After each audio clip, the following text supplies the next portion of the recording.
Relief from distress as a result of water shortage in Basseterre and in Frigate Bay is getting close, with the water desalination plant at the C.A. Paul Southwell Industrial Park getting nearer to completion.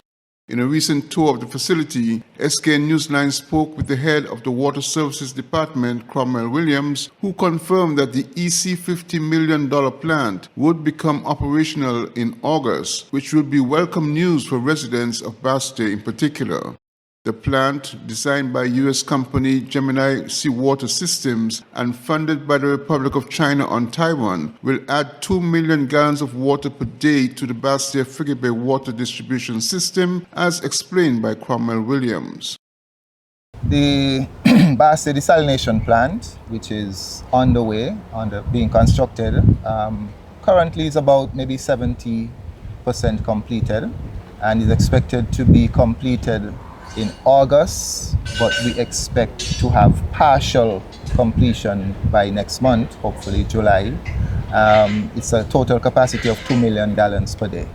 Now, to put that in context, the entire Basseterre, including Frigate Bay system, uses about 3.5 million gallons per day.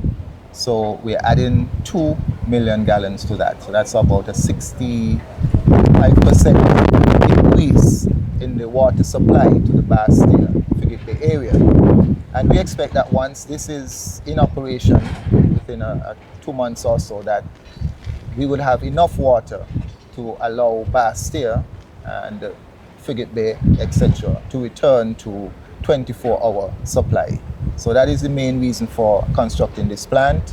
It is just that as the country has developed, we have now reached the extent where the amount of natural water that we have from surface and from groundwater, especially in this Basseterre area, is no longer enough to sustain the development of the country. So we have to augment and supplement that supply by including desalination. Constructing the facility is Royal Utilities Limited, a locally incorporated company. General Manager Jerry Moyes described key aspects on the construction and the way the system will work. This plant here incorporates all of the latest upgrades available in the desalination technology and development. So the latest things on the market is for all the desal facilities are going to be incorporated into this plant. We're going to be pulling water from the ocean. We've got 6 massive motors and there are pumps. They're going to be pulling the water from the ocean. And we have a screen, something called a well screen filter, that's out in the ocean. And that stops fish and other sea life from entering into the system. That water is pulled from the ocean, strained, and then put through a second building. And the second building is called a media filtration building.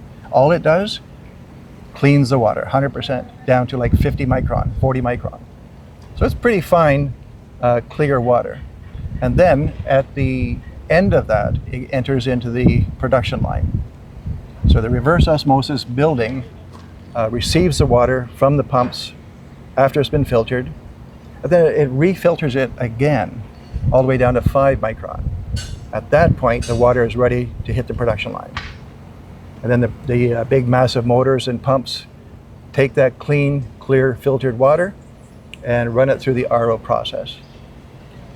So the RO process splits the water into 2 parts.